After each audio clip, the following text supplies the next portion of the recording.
Glória a Deus. Pai do Senhor, meus irmãos, bom estarmos nesta noite de ensino da Palavra de Deus, culto de terça-feira, onde viemos aprender a Palavra do Senhor. E nesta feita vamos estudar a lição de Escola Bíblica Dominical. E quero dizer aos irmãos que nós temos ali atrás, está ali as lições de Escola Dominical. Você que ainda não adquiriu esse trimestre ainda, a sua lição está ali atrás, é o jovem Wesley, né? Está ali vendendo lições para os irmãos que ainda não têm a lição. Neste trimestre, nós vamos estudar sobre, como já disse o nosso pastor, vamos estudar sobre as promessas de Deus. Está ali, né? O título da nossa lição, o tema geral da nossa lição, as promessas de Deus. Confie e viva as bênçãos do Senhor, porque Ele é fiel, porque é fiel o que prometeu. Então, nós estaremos estudando nesse trimestre sobre promessas. A lição de hoje, que era para ser de domingo, vai dar um panorama geral sobre o que é as promessas de Deus. Quantos aqui frequentam a escola dominical? Levante bem alta a sua mão. A grande maioria, que estão aqui nesta noite, já são alunos assíduos da escola dominical. E aqueles que ainda não estão frequentando a escola dominical, nosso convite para que você venha estar conosco. Depois que você frequentar, você fazer um trimestre, você não quer parar mais. Você quer estar diretamente acompanhando e tendo aula de forma sistemática. O meu pequenininho, o Arthur, desde o comecinho já vem para a escola dominical, e ele levanta de manhã quando é para levar para a escola, ou à noite, quando eu vou levar para a escola secular, ele pergunta: pai, amanhã é a escola dominical? Eu digo: não, amanhã é normal, a escola lá fora. Ele, Aí quando chega no sábado para domingo, ele diz: pai, amanhã é a escola dominical? Eu disse: amanhã é. Aí ele dá uns gritos lá: amanhã é a escola dominical. Já é apaixonado pela escola dominical desde pequenininho. Então, meus irmãos, você que ainda não vem na escola, por algum motivo ou outro, faça um esforçozinho, vamos estar juntos. As nossas matérias é muito boa e vai ser benção. Então a lição está lá atrás, se você precisa, você quer acompanhar, já passe ali, pega a lição ali com Wesley e vai ser uma benção. Vamos fazer leitura do texto. O nosso tema da lição de hoje, o tema que vamos estudar hoje, é as promessas de Deus, é o título da lição, As promessas de Deus é o título que está na capa, e é a primeira lição. Nós vamos trabalhar sobre a promessa de Deus, e vamos estudar ela de forma geral. O que é promessa de Deus? O que significa promessas? Qual o propósito das promessas? Que tipos de promessas tem na Bíblia? Nós vamos estudar isso. Aí as outras lições vai falar sobre algumas, porque não vai dar para todas, mas vai falar sobre pelo menos 12 promessas diferentes uma da outra. E aí a gente vai estudar de forma sistemática. Por exemplo, as promessas de Deus para Israel, as promessas de Deus para a igreja, as promessa e obediência, promessa de salvação, a promessa de cura, a promessa de um coração novo, a promessa de paz, a promessa para os pais e filhos, a promessa de proteção divina, a promessa de provisão, a promessa de vida abundante e a última lição, a promessa de Deus são infalíveis. Então, nós vamos estudar alguns assuntos interessantes dentro da temática promessa. Abra sua Bíblia, vamos para a leitura bíblica em classe, que vai ser o texto da nossa lição de hoje. Eu quero convidá-los a abrir a Bíblia. Você que tem a lição, você acompanha na lição. Você que tem a Bíblia, acompanha em Isaías capítulo 55, versículo de número 6 ao 13. Isaías 55, do 6 ao 13.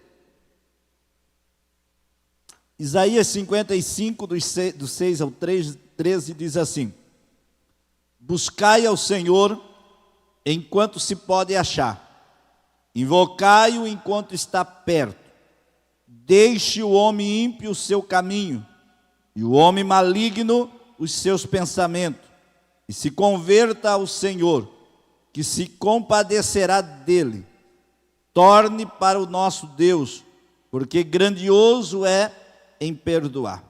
Porque os meus pensamentos não são os vossos pensamentos, nem os vossos caminhos, os meus caminhos, diz o Senhor. Porque assim como os céus são mais altos do que a terra, assim são os meus caminhos mais altos do que os vossos caminhos, e os meus pensamentos mais altos do que os vossos pensamentos. Porque assim como desce a chuva e a neve do céu, e para lá não a tornam, mas regam a terra e fazem produzir, e brotar, e dar semente ao semeador, e pão ao que come. Assim será a palavra que sair da minha boca, ela não voltará para mim vazia, antes fará o que me apraz, e prosperará naquilo para que a enviei. Porque com alegria saireis, e em paz serei guiados. Nos montes e nos outeiros exultarão, exclamarão de prazer perante a vossa face. E todas as árvores do campo baterão palmas. Em lugar de espinheiro crescerá a faia, e em lugar da sarça crescerá a murta. Isto será para o Senhor por nome, por sinal eterno, e nunca se apagará. Quantos podem dar glória a Deus nesta leitura? O capítulo de número 55 de Isaías, a nossa lição vai trabalhar, no primeiro ponto, ela vai trabalhar o capítulo de número 55 do profeta Isaías. E ela vai trazer o primeiro ponto da nossa lição como um convite de Deus. É um convite que Deus vai fazer. A introdução, o texto áureo da nossa lição diz assim: e disse-me o Senhor, viste bem, porque velo sobre a minha palavra para cumpri-la. A verdade prática vai dizer: Deus faz suas promessas para que experimentamos um relacionamento mais próximo com Ele. Deus faz suas promessas para que experimentamos um relacionamento mais próximo com Ele. Essa é o texto áureo e é também a verdade prática. As promessas de Deus, elas são extraordinárias, são maravilhosas. E nós vamos tentar nesta noite resumir um pouco a respeito dessa temática tão importante, que é promessas. As promessas de Deus são infalíveis. As promessas de Deus são inefáveis. As promessas de Deus são gloriosas, maravilhosas. A introdução da nossa lição, irmãos, diz assim: as promessas divinas têm como objetivo atender aos desígnios de Deus. Para se concretizarem, elas dependem da fé plena nele e em sua palavra. Nesta lição, desenvolveremos um assunto com o objetivo de conhecer os conceitos básicos, tipos e propósitos da promessa de Deus. Então, na nossa lição de hoje, como eu disse, é uma visão panorâmica a respeito do que é promessa. Nós vamos nos aprofundar cada dia mais no decorrer dos demais domingos. Mas hoje nós vamos trabalhar um pouco sobre a promessa no sentido geral, O que é a promessa de Deus na nossa vida. Começando com essa pergunta: o que é promessa? Não responda, porque nós estamos num culto, Não dá para fazer, não é uma classe, não dá para nós fazermos uma interação, mas pense com você mesmo. Se alguém lhe perguntasse na rua: fulano, o que é promessa para você? Como que você responderia? O que você diria? Se alguém chegasse para você e fizesse uma pergunta: o que é promessa? O que significa promessa? No dicionário português, diz que promessa é o ato ou o efeito de prometer. Compromisso oral escrito que se faz com alguém, com o propósito de realizar algo. Isso é promessa que o dicionário define, né? Ato ou efeito de prometer. Compromisso oral ou escrito de se realizar algo para alguém. Esse é o sentido da palavra promessa. Na palavra promessa no grego, vem de uma palavra grega, epagela, significa proclamação, anúncio, promessa, prometer algo. Essa palavra no português, promessa, ela deriva do latim, e a palavra latina, para promessa é promittere, que significa lançar, atirar longe, prometer, dar a palavra. Ela tem um sentido, essa expressão, ela tem um sentido de algo que você lança para longe, para o futuro.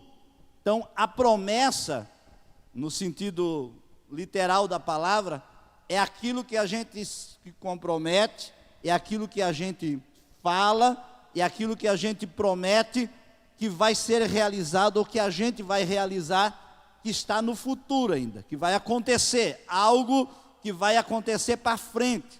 É interessante porque a promessa, ela está sempre no futuro, nunca no passado, porque não dá mais. Então a promessa é algo que a gente lança para frente, é algo que se é lançado e que entre aquele que prometeu e o cumprimento na vida de alguém tem um lapso, de tempo, é o tempo da espera para que a promessa se realize, se concretize. O grande problema não é a promessa propriamente dita, o grande problema nosso não é recebermos a promessa, Deus fala, Deus manda a promessa, Deus proclama a promessa, mas lembra que eu disse que a promessa é sempre algo no futuro. Então, a promessa é algo que entre o momento de ser feita a promessa e o tempo de cumprimento, tem um lapso de tempo, que a gente precisa lidar com isso. E o grande problema meu e teu, nosso, como humanos, é justamente lidar com esse tempo, entre o que Deus falou e o tempo que vai se cumprir. Esse lapso de tempo leva-nos, muitas vezes, a duvidar daquilo que Deus falou. Leva-nos, muitas vezes, a não esperar aquilo que Deus falou. Leva-nos, muitas vezes, a desacreditar daquilo que Deus falou. E aí, muitas vezes, a gente tem algumas dificuldades em lidar com questões da promessa. Então, promessa, no sentido literal ainda da palavra, é o ato de prometer algo para alguém que vai acontecer no futuro. É a afirmação de que se fará ou se dará algo a alguém, ou alguma coisa para alguém lá no futuro. É o compromisso oral escrito de se realizar algo. Isso é promessa, no sentido literal. Agora, promessa de Deus, a nossa lição vai usar muito isso, lá no segundo ponto da lição, quando você está com a lição aberta, eu comecei já pelo segundo ponto, principal, para a gente entender o que é promessa. Promessa, o que significa? Se eu estava dizendo aqui o que era promessa no sentido literal, agora, o que é a promessa de Deus? Promessa de Deus é o ato ou efeito de Deus prometer ou se comprometer com alguém em realizar em sua vida, ou em algumas circunstâncias, realizar algo na vida dessa pessoa. Então, promessa de Deus é o ato ou efeito de Deus comprometer-se com alguém em relação a alguma coisa. A promessa sempre, como eu disse e volto a frisar, ela está relacionada ao futuro, ao que vai acontecer. A nossa lição, ela traz alguns resumos aqui que eu trouxe para nós aqui. Primeiro, na Bíblia Sagrada, as palavras, né, as promessas, as palavras prometidas por Deus, ou as promessas, elas são vastas na Bíblia Sagrada. Elas estão ao longo de toda a Bíblia. Ainda que no Antigo Testamento, nós não temos um termo hebraico que reproduz o termo promessa. Nós temos no Antigo Testamento um termo hebraico que significa prometer, né? No sentido de alguém prometer, no sentido de Deus prometer. Não tem o termo promessa. A palavra promessa no hebraico não tem um termo específico para isso, mas tem o termo que é prometer. E daí, na versão portuguesa, na tradução portuguesa, aparece a palavra promessa no Antigo Testamento, né? Mas vem dessa raiz hebraica que é prometer, quando alguém se compromete com a palavra. Agora, quando a gente olha para o Antigo e o Novo Testamento, em toda a Bíblia Sagrada, existem muitas promessas, inúmeras promessas. A maioria dos teólogos, né, dizem que nós temos na Bíblia Sagrada mais de 8.800 promessas. Na Bíblia Sagrada, a maioria dos teólogos dizem que existe mais de 8.800 promessas.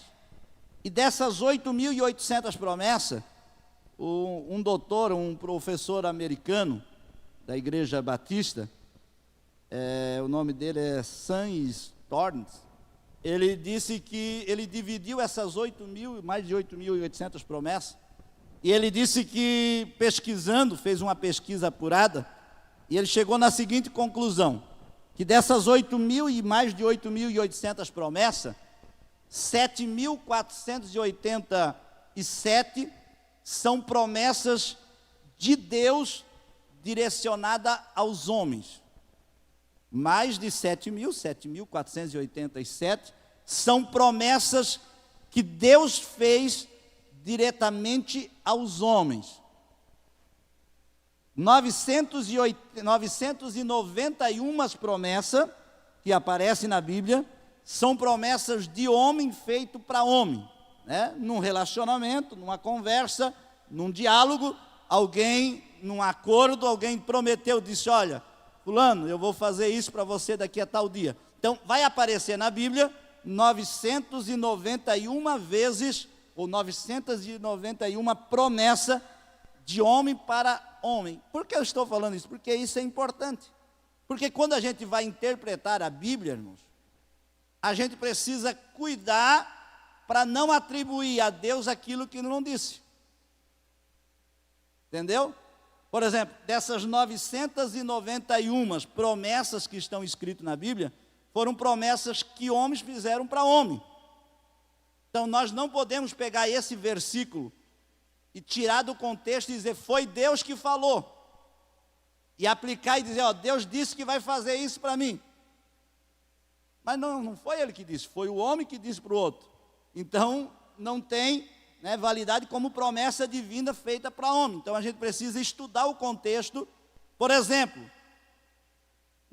290 promessas que aparecem na Bíblia são feitas do homem para Deus. Quando o homem ia orar, quando os personagens bíblicos, né, iam fazer uma confissão, eles faziam algumas promessas para Deus. Eles diziam, Deus, eu me comprometo que vou fazer isso, vou fazer aquilo, daqui para frente eu vou realizar isso. Então, são promessas feitas de homem para Deus. Jacó, o pastor falou, outros, Jacó disse, ó Deus, se tu me abençoares na viagem que eu fizer, se tu me abençoar nessa viagem, quando eu voltar para casa, tudo que tu me abençoar, de tudo eu te darei o dízimo. Era uma promessa, mas foi Jacó que fez para Deus. Então, era um tipo de promessa. Agora, existe também na Bíblia 29 promessas que foram feitas pelos anjos. Quando você estuda, você vai ver que os anjos fizeram, proclamaram 29 promessas.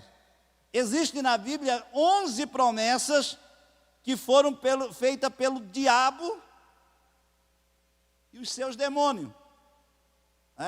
Pastor, tem na Bíblia a promessa que o diabo fez? Tem. Lembra de Jesus quando Jesus está lá sendo tentado lá no deserto, o diabo leva ele na montanha muito alta, e disse: se tu prostrares ao meu pé te adorar e me adorar, o que ele disse? Te darei o quê? Te darei os reinos.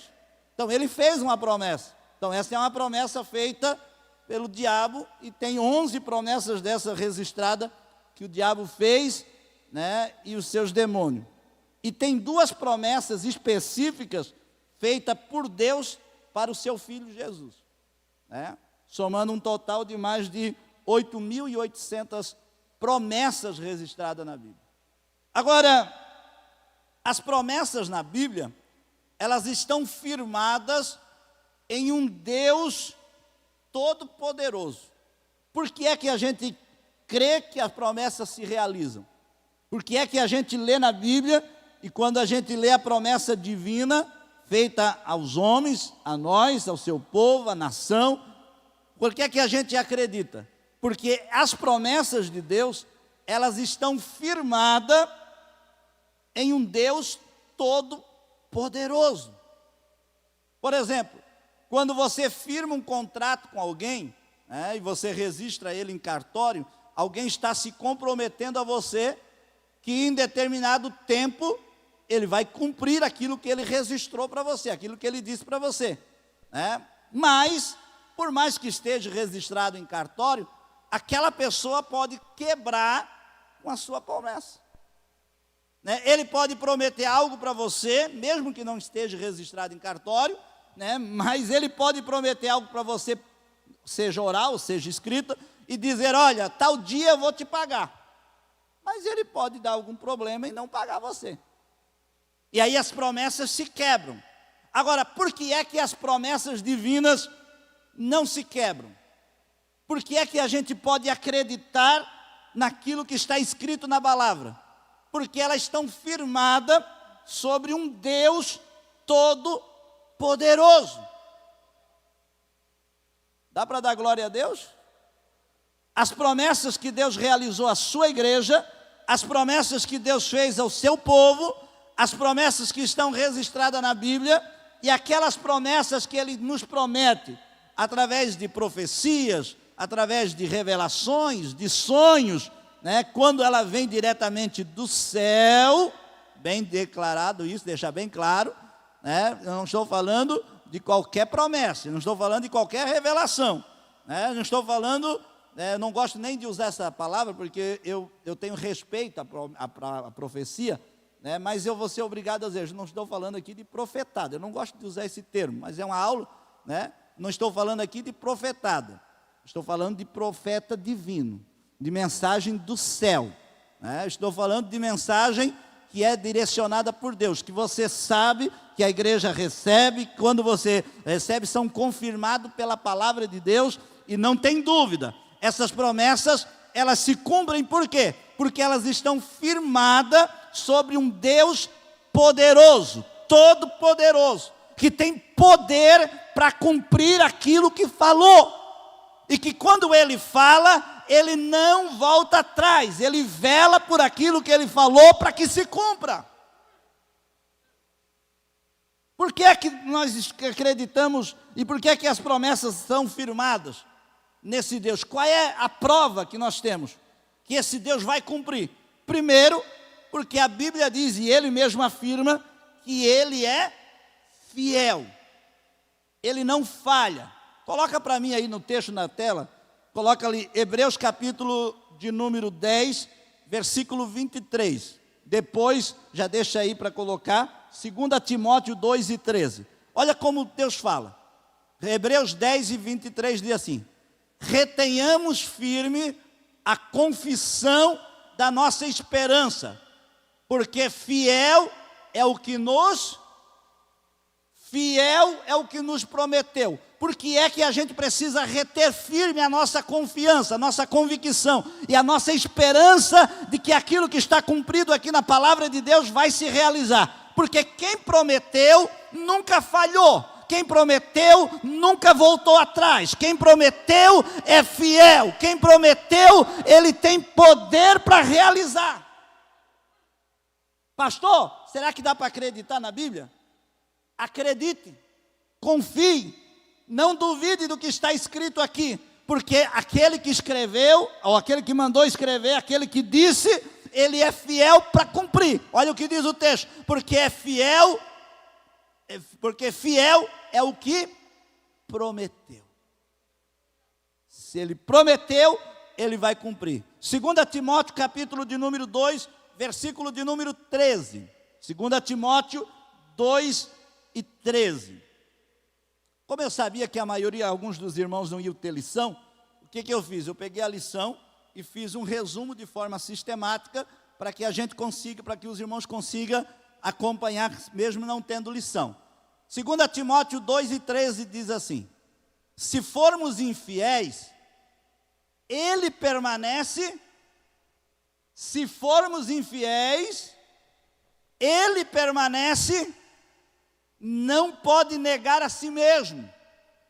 Por que é que a gente pode acreditar na palavra de Deus e nas promessas de Deus? Porque aquele que prometeu é fiel. E se a gente for infiel, ou se a gente no meio do caminho, diante das circunstâncias ou da promessa, nós quebrar com o nosso lado, mas ele não pode negar a si mesmo. Por quê? Porque ele é fiel e ele não consegue ser infiel, por causa da sua natureza, por si só ela é fiel. Então ele não nega a si mesmo, ele permanece fiel na sua palavra. Eu sinto a presença dele aqui nesta noite.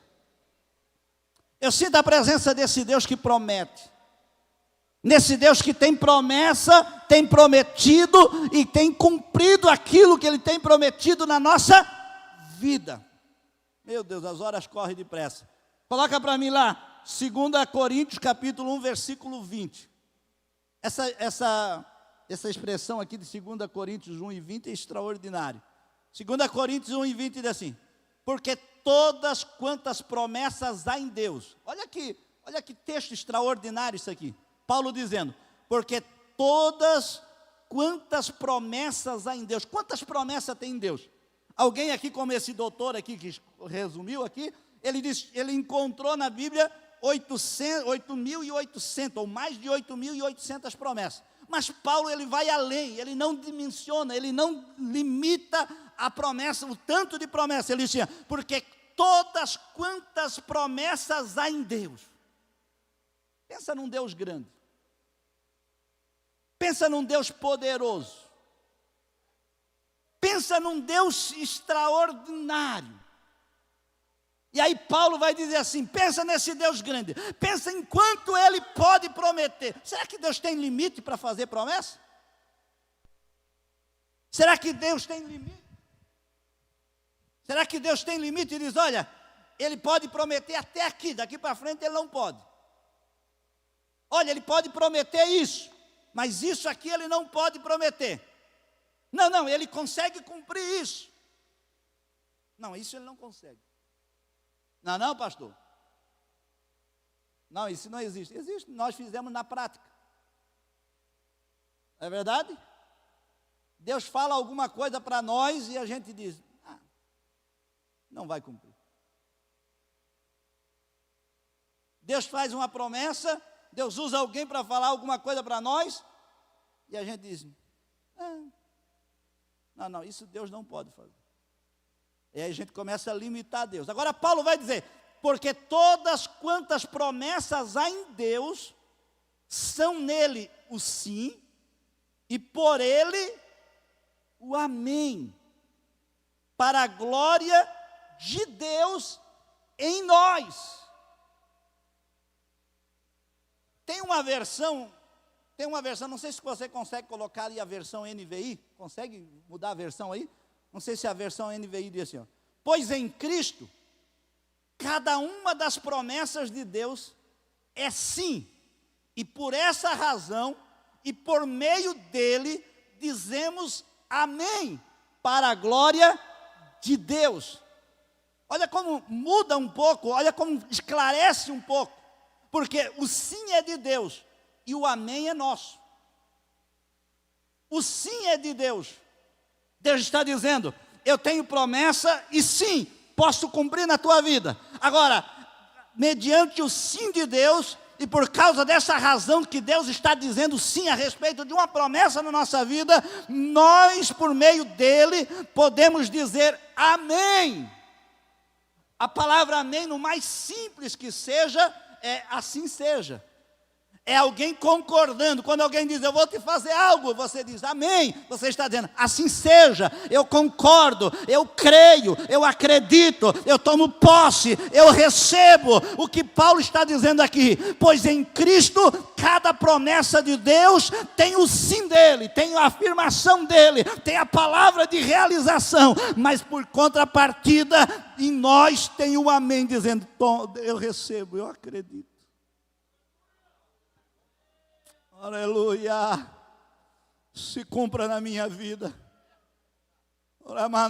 E aí ele disse, por meio dele dizemos amém. Para quê? Para a glória nossa, para a exaltação nossa? Não, para a glória de Deus. Por quê? Porque quando a gente estamos disponível para Deus cumprir a promessa, Ele vai cumprir, vai dizer sim na nossa vida, e aí a gente vai glorificar a Ele, porque a gente entende que é só Ele e não nós, só Ele pode fazer na nossa vida. Lembra aquele paralítico? Ou melhor, lembra daquele leproso que Jesus estava descendo do monte, lá no capítulo 8 de Mateus? Jesus está descendo da montanha, o leproso vence a barreira da distância, porque o leproso tinha que ficar a alguns metros de distância, tinha que gritar alto lá, sou leproso, sou imundo, e ninguém podia se aproximar. O leproso quebra essa barreira de distância, chega diante de Jesus, prostra-se aos pés de Jesus, e ele adora Jesus e diz assim, Senhor, se tu quiseres, tu podes me limpar. Ele está dizendo, se tu quiseres, tu podes me limpar, ou seja, tu podes me curar. Olha a palavra que Jesus vai dizer, ele diz assim, eu quero. E aí ele declara a palavra de bênção, seja limpo. E tocou no leproso e disse, eu quero, seja limpo. Essa palavra de liberação, o que o texto está dizendo aqui é que todas as promessas de Deus, Ele dá o sim, ou seja, Ele dá a liberação, Ele dá a ordem, e nós só recebemos mediante a nossa fé nele, e demos liberdade para Ele realizar na nossa vida. Você tem dado liberdade para Ele realizar na sua vida? Você tem dado liberdade para Ele, tem dizer amém, Senhor, cumpra-se em mim, cumpra-se a sua promessa, realiza os seus planos, faz os seus feitos na minha vida. Primeiro, as promessas estão fundamentadas na palavra de Deus, estão fundamentadas em um Deus todo-poderoso, que é fiel para realizar as suas palavras. Ninguém pode impedir esse Deus poderoso de fazer. Coloca para mim ali Jó, capítulo de número 42, versículo de número 2. Jó 42, versículo de número 2. Olha o que Jó vai declarar. Essa expressão de Jó aqui é extraordinária. Jó vai dizer assim, ó, bem sei eu que tudo podes, e que nenhum dos teus propósitos pode ser impedidos.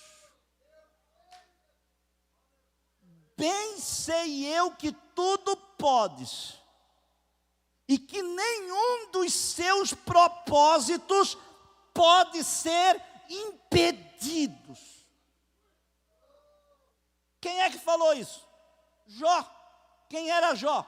Um homem que foi provado ao máximo, um homem que perdeu 10 filhos numa vez só, um homem que perdeu toda a sua riqueza, um homem que ficou doente, uma chaga maligna da planta dos pés ao alto da cabeça, do alto da cabeça à planta dos pés, um homem que da noite para o dia perdeu toda a sua riqueza, perdeu seus 10 filhos, foi um velório de 10 filhos dentro de uma casa.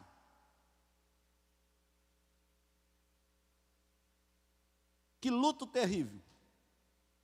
Foi um homem que estava com uma chaga maligna, uma ferida borulenta, que os teólogos vão chamar de, se não me engano, elefantose, uma coisa assim, que é uma enfermidade que vai criando uma casca, e quando vai tirando, vai sangrando, vai saindo pus.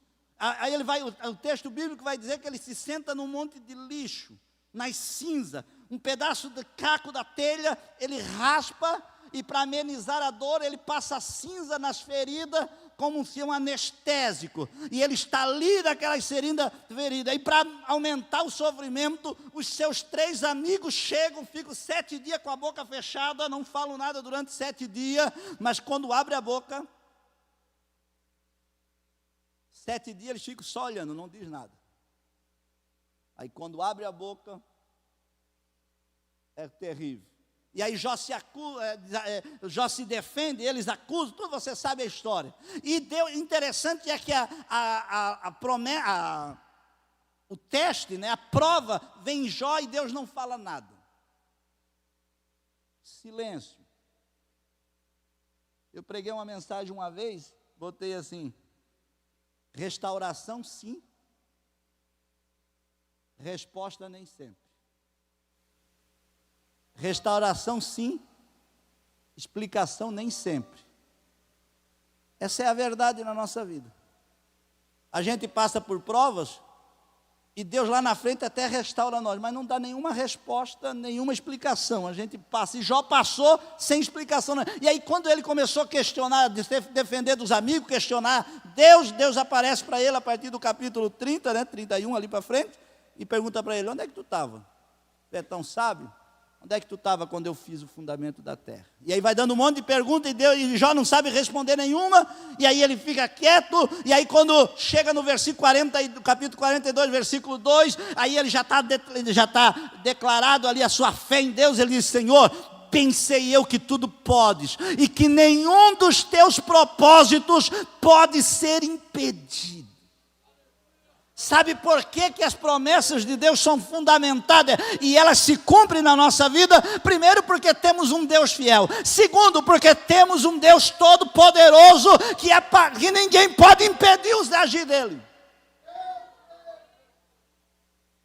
Uremai andaramanda gavarrasai. Ureagamarrasui deremandaramahasai. Essa expressão aí, ó, nenhum dos teus propósitos pode ser impedido. Tem uma profundidade tão grande que eu não consigo, não sei se você, mas eu não consigo dimensionar. O termo ali diz nenhum. Nenhum é nenhum. É ninguém que pode ficar na frente dele. Quando ele tem um propósito, quando ele tem uma promessa, quando ele tem um objetivo a fazer, quem se atravessar na frente dele e tentar impedir, ele tira do caminho. Não queira se atravessar na frente dos propósitos de Deus na vida de alguém, na vida de uma igreja, na vida... Não queira, irmão, se atravessar, porque ele passa por cima, ele tira do caminho, ele dá um jeito, porque as promessas, os propósitos de Deus, ninguém pode impedir. Por que as promessas se realizam? Porque estão fundamentadas, primeiro, num Deus fiel, segundo, num Deus todo-poderoso. Terceiro, por que as promessas de Deus se cumprem? Porque estão fundamentadas em um Deus infalível, que não falha, que não muda, que é imutável, que permanece o mesmo. Filipenses capítulo 2, versículo de número 13. Isso está na lição, eu apenas só retirei da lição e coloquei de forma sistemática para a gente olhar.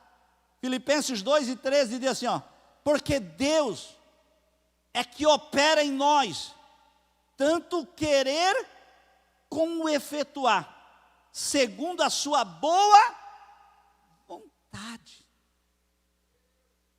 Ele é poderoso para fazer em nós, tanto o querer dele, como o executar, ou seja, ele tem um querer dele a nosso respeito, então ele vai fazer, mas e o executar do querer dele na nossa vida? Ele também tem poder para fazer os caminhos acontecerem.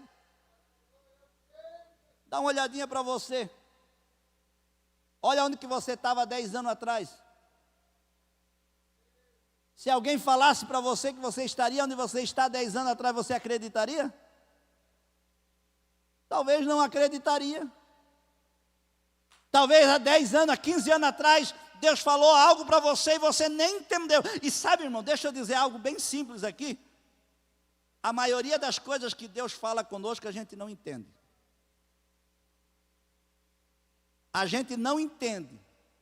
A gente, quando Deus fala alguma coisa com nós, quando Deus dá uma direção na nossa vida, uma palavra profética, uma promessa direcionada para o futuro, a gente, na nossa visão humana, a gente diz, vai ser assim, assim, assim, desse jeito, e a gente imagina que vai ser nesse caminho. E daqui a pouco a nossa vida pega por rumos diferentes, e a gente diz,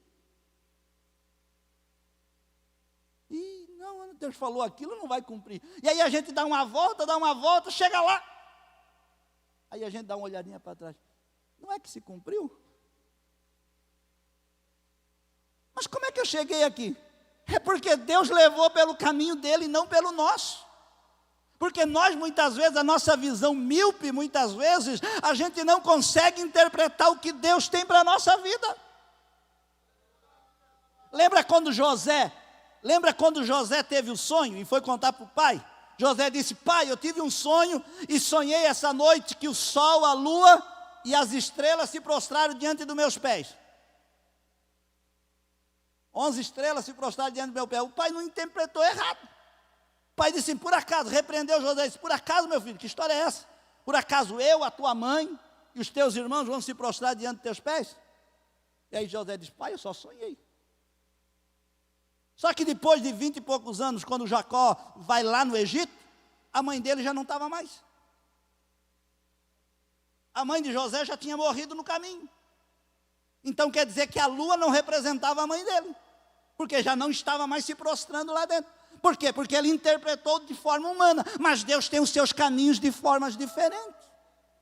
Tem muitas coisas que Deus fala para nós e a gente interpreta de forma errada, equivocada por causa da nossa humanidade, por causa da nossa limitação, por causa da nossa visão pequena.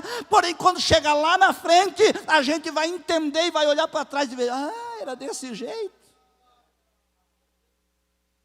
Era desse jeito.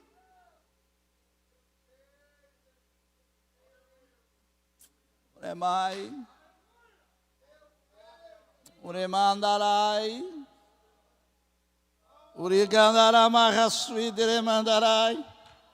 Sabe por que é que as promessas se cumprem? Porque nós temos um Deus infalível, um Deus que não falha, um Deus que é imutável, um Deus que tem atributos, e os atributos que Deus tem são atributos incomunicáveis. O que é isso, pastor Adriano?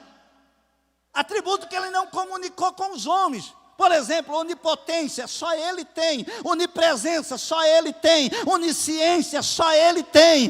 Imutabilidade, só Ele tem. Ele não muda, Ele tem todo o poder, sabe todas as coisas, vê todas as coisas e tem toda a autoridade. Então você tem promessas, e essas promessas estão firmadas em um Deus poderoso.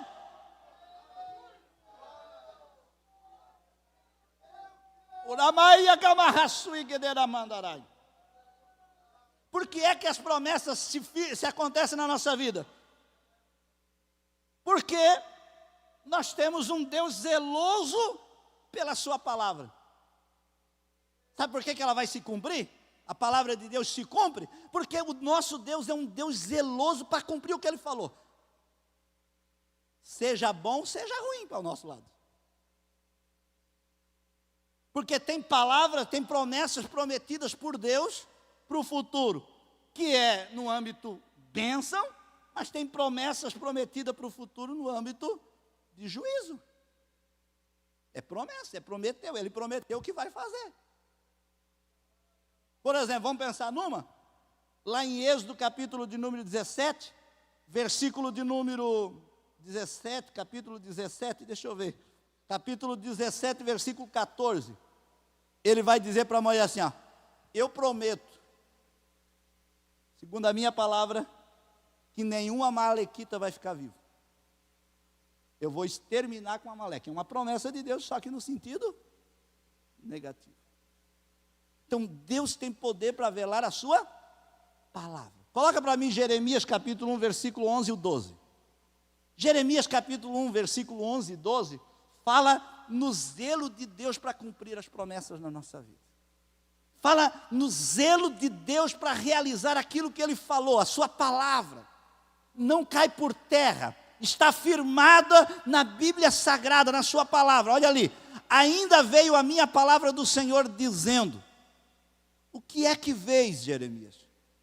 E eu disse, vejo uma vara de amendoeira. Versículo 12. E disse-me o Senhor, viste bem, porque eu velo sobre a minha palavra para cumprir.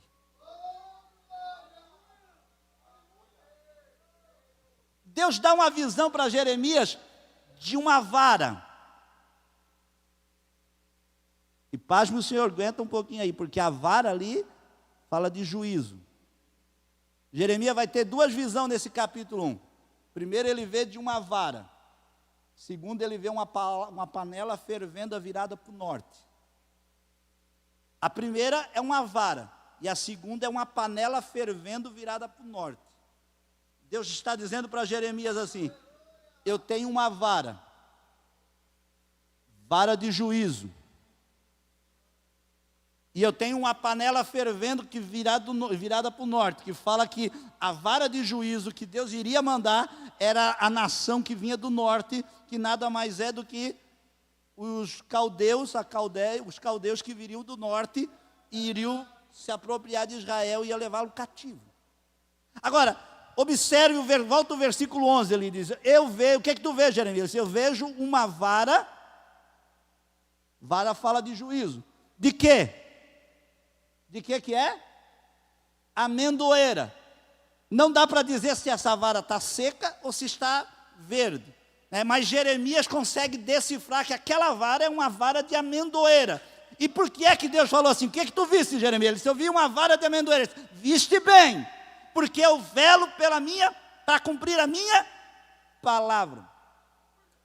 Para quem não entende, ou quem não estudou ainda nesse texto, amendoeira é a primeira árvore que floresce na primavera em Israel. Ela é, quando a primavera começa a chegar, ela é a primeira que rebenta. É a mais cedo. Ela floresce antes de janeiro, porque o calendário judaico é diferente do nosso. O mês do ano, o começo do ano do calendário judaico vai dar entre março e abril, é o início do ano judaico. Então ela vai rebentar, o rebento dela vai começar no começo de janeiro. Quando chega em março, ela já floriu, já está com fruto maduro para se colher, a amendoeira. Ela floresce antes de janeiro, e em março já dá fruto. Fala de uma árvore rápida, fala de uma árvore cedeira, fala de uma árvore que floresce de antemão, algo rápido, que Deus está dizendo para Jeremias, Jeremias, viste bem, porque assim como a vara de amendoeira, assim como a amendoeira é rápida para produzir, eu sou rápido para cumprir a minha palavra.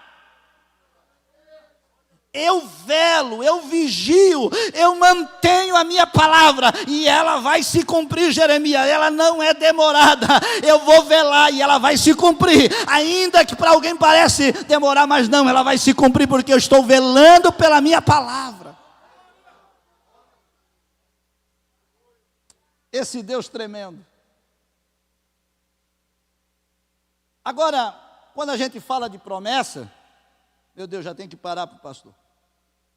Quando a gente fala de promessa, a gente precisa entender que as promessas são divididas na Bíblia em grupos, em vários grupos na Bíblia. A gente chama de promessas gerais. Existem grupos de promessas que são promessas gerais, são para todos. Coloca para mim ali Gênesis capítulo de número 8, versículo 21 e 22. Gênesis 8, 21 e 22. Existe promessa, isso é só um exemplo. Existem promessas na Bíblia que são promessas de forma geral. Abrange a todos. Olha o que diz. O Senhor sentiu o cheiro suave, que é o sacrifício de Noé. E o Senhor disse no seu coração, não tornarei mais a amaldiçoar a terra por causa do homem, porque a imaginação do coração do homem é má desde a sua meninice. Nem tornarei mais a ferir todos os viventes como fiz. Versículo de número 22. Enquanto a terra durar, sementeira e cega, frio e calor, verão e inverno, noite e frio, não cessarão. Isso aqui é promessa geral. Independente se a gente é crente ou não é, independente se a gente servir a Deus ou não servir, Deus vai velar para cumprir isso aqui. Vai ter verão, vai ter inverno, vai ter os climas, vai ter noite, vai ter dia, vai ter inverno, vai ter verão, vai ter frio, vai ter calor, vai ter sementeiro, o tempo de semear, o tempo de colher. Isso vai acontecer. Lembra que Jesus vai dizer lá em Mateus capítulo 5, que o sol nasce para o bom e para o injusto? É referência dessa promessa. São promessas gerais, que não dependem de nós para acontecer, que não dependem do ser humano. Deus afirmou que vai acontecer e é geral, vai acontecer na nossa vida. A gente muitas vezes nem se toca que é promessa de Deus, mas está acontecendo. Agora, existe outros tipos de promessas, que é chamado promessa específica para nações. Por exemplo, para a nação de Israel, para a nação do Egito, para os amalequitas, como eu falei. Deus falou lá em Êxodo capítulo 19, versículo de número 18, versículo de número 5 e 6, Deus falou assim para Israel: vocês serão minha propriedade, vocês serão meu, eu vos escolhi dentre todas as nações, e vocês serão minha nação, meu povo escolhido, minha nação sacerdotal. Uma promessa específica para Israel, uma promessa feita para nações. Deus falou lá em Isaías capítulo 19, Deus falou para o Egito, e disse: vocês vão vir e se prostrarão e me adorarão, e vão me servir. É promessa específica para o Egito. Agora, existem promessas que são promessas que fazem na parte da categoria de promessas individuais, ou seja, que é dirigida diretamente a um indivíduo, e que se cumpre só na vida daquele indivíduo. Não adianta a gente tirar ali e se apropriar para nós, que não vai funcionar. Como, pastor? Não, quer ver um texto para nós pular? Gênesis 12, 2. Isso é uma promessa específica para Abraão, não tem como se concretizar na nossa vida. Ele vai dizer assim, ó: far-te-ei uma grande nação. Tem como nós se apropriar disso aí? Diz: ó, Deus vai me fazer, agora Deus vai pegar o Adriano aqui e vai fazer uma nação do Adriano. Não, essa é uma promessa específica para Abraão. Por quê? Porque de Abraão ia nascer o povo judeu. E abençoar-te-ei e engrandecerei o teu nome, e tu serás uma bênção. Versículo 3. E abençoarei os que te abençoares, e amaldiçoarei o que te amaldiçoarem, e em ti serão benditas todas as famílias da terra. Isso aqui é uma promessa específica. A gente pode tirar lição para nós? Pode.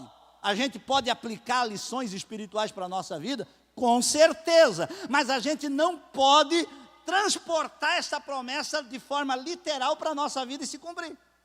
Sabe qual é o grande problema? Vou dizer algo para nós encerrar. Sabe qual é o grande problema hoje do neopentecostalismo? Dessa ideia neopentecostal? É que eles não interpretam o texto. Eles transportam o texto do passado para o presente e querem fazer acontecer. E não funciona na Bíblia. A Bíblia precisa ser interpretada dentro do seu tempo, do seu contexto e da nossa vida. Quer ver? Eu vou explicar isso para você entender. Aí, nessa ideia do neopentecostalismo, eles pegam um texto lá, Sansão matou um gigante, matou 1000 homens com uma queixada de jumento. E aí eles pegam, trazem para o texto, transportam essa ideia para o Novo Testamento, para nós agora. E aí eles andam com um queixo fictício de jumento na mão.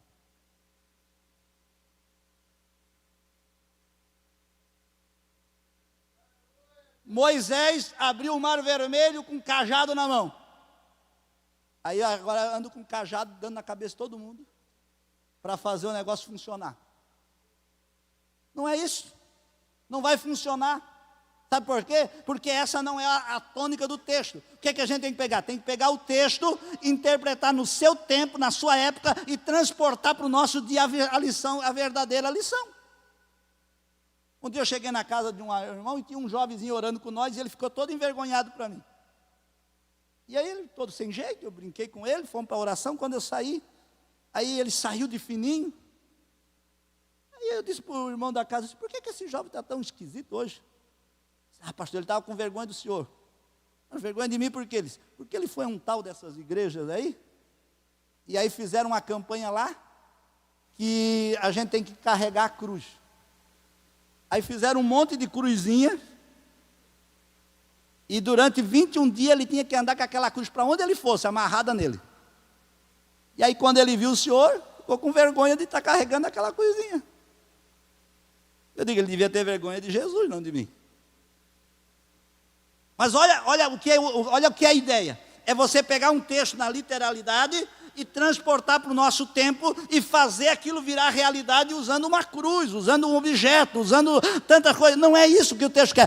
O texto precisa ser interpretado e aplicado na sua vida. O que é que a cruz representa? A cruz representa a renúncia, a cruz representa instrumento de morte, a cruz representa que o nosso eu precisa morrer. Então, mas isso eles não aplicam, só carregando o amuleto já funciona. Então, existem promessas que são específicas literalmente. A gente tira a lição para nós, mas ela se cumpriu literalmente lá.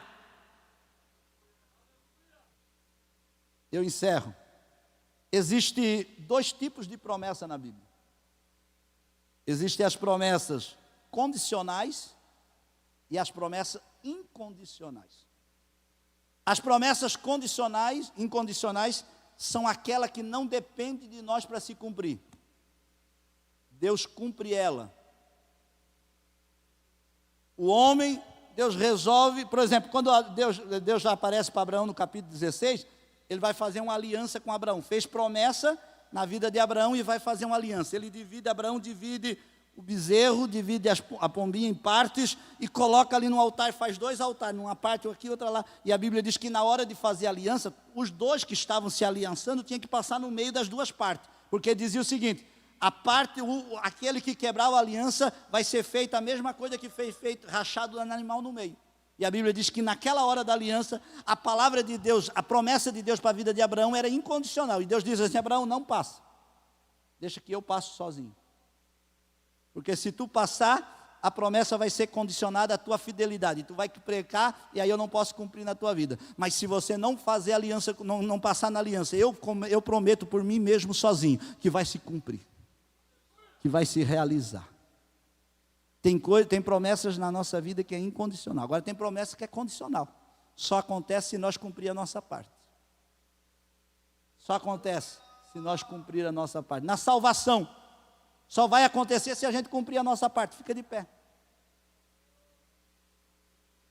A Bíblia diz, Marcos capítulo 16, versículo 17. Aquele que crê será salvo. E aquele que não crê, então a salvação está condicionada ao crer. Se alguém não crê, mesmo que tenha oportunidade, não vai ser salvo, porque não quis, não creu. Então a salvação está condicionada ao crer. A ofensa. Você vai orar e você vai orar na oração sacerdotal. Pai nosso que está no céu, santificado seja o teu nome, venha a nós o teu reino, seja feita a tua vontade, assim na terra como no céu. O pão nosso cada dia nos dai hoje. Perdoai as nossas, como nós perdoamos aquele que nos ofendeu. Agora deixa eu lhe perguntar um negócio. Não precisa responder. Se Deus perdoar nós, como nós perdoamos os outros,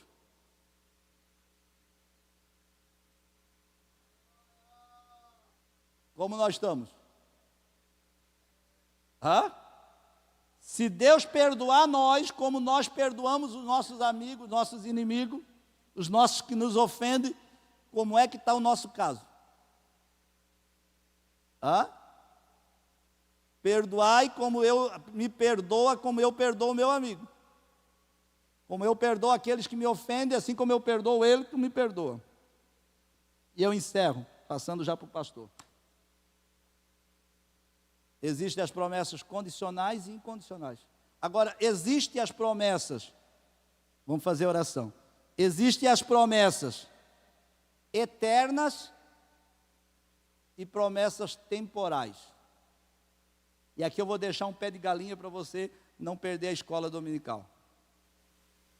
Existem promessas que são eternas e existem promessas que são temporais. Existem promessas que são eternas, que estão para a eternidade. Existem promessas que são temporais. E é por isso que de vez em quando vai alguém que as promessas temporais ainda não se cumpriu todas, mas que chegou o tempo das eternas se cumprir.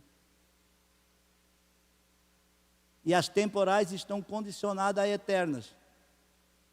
A eterna é mais poderosa do que as temporais, porque as temporais se limitam por um período de tempo, as eternas é por toda a eternidade. Por isso que você depois você lê em casa, Hebreus capítulo 11, versículo de número 13. Hebreus capítulo 11, versículo 13, lê em casa. Feche os seus olhos. Se você tem uma promessa, dobre o joelho onde você está. Se a palavra de Deus falou com você nesta noite, se tem alguma coisa que está impedindo as promessas de Deus se cumprirem, se tem alguns projetos, alguns planos e que parece que não vai, o teu Deus não mudou. Pode ser que o caminho dele para a nossa vida não seja o que a gente imagina, mas ele está trabalhando. Ele não perdeu o controle das suas promessas. Ele não perdeu o controle da direção na nossa vida. E Ele vai nos conduzir na vontade dEle, no querer dEle. Querido Deus, que nesta noite, Senhor, Tuas promessas, que são imutáveis, Tua promessa, Senhor, que são infalíveis, Tuas promessas, Senhor, que se cumprem por causa da Tua infalibilidade, por causa da Tua fidelidade, por causa do Teu poder. Realiza, Senhor, em nós. Nos dá paciência, nos dá graça para esperar o tempo, Senhor, pois o Teu tempo não é o nosso tempo, pois a Tua hora não é a nossa hora, o Teu querer não é o nosso querer, o Teu agir não é o nosso agir. Pai, eu Te agradeço nesta noite. Tuas promessas se realizam. Ainda que alguém tenha por tardia, ainda que alguns de nós tenha por demorada, não permita-nos que nós saiamos debaixo da nuvem. Não permita que nós fujamos dos propósitos Teus.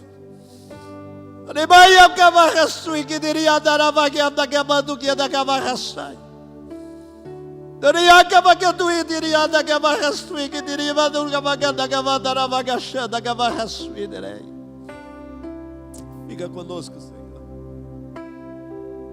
Aleluia. Se levante nesta hora. Dá um abraço na pessoa que está ao teu lado e diga para ela: fica firme, porque aquele que prometeu é fiel para cumprir.